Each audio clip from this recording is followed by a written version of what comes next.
There's a really famous mystery called the Dyatlov Pass, and it's about these 9 really experienced hikers in the 50s who are going for what's called their level 3 mountaineering test. And you're effectively timed. You have to start on a particular day and time, and they have people set up along the way, the scheduled checkpoints, if you will. And so they brought cameras with them.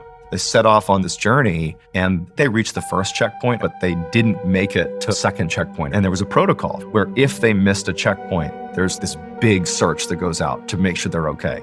The army gets involved, and they go and follow the route to find the hikers. And they come across these prints in the snow that led down the mountain. And some of the prints were bare feet, some had one shoe and one barefoot, and it's all 9 of the hikers. And they find 3 of the hikers, and they're all deceased. And there's one who's naked. There's one who was draped over one of the branches up in one of the trees. And there's these deep gouges on the tree as if some animal had been scratching at this tree. There's more footprints that lead away from those 3, and the footprints lead where the other 6 hikers were, and they're all deceased as well. And the women were wearing men's clothing and vice versa. Some of their clothes had trace levels of radiation, and some of them had parts of their face removed, it looked like. Lips, nose, ears. It almost looked like surgical precision removal. There was a person in there who their chest had basically been caved in, and it was deduced that the impact it would have taken would have been equivalent to a speeding car smashing into it full speed. But there's no sign of anything that could have done this damage. And suddenly the Soviet government says, we're going to shut this investigation down. All we know is that the 9 hikers who died from an unknown, unnatural force.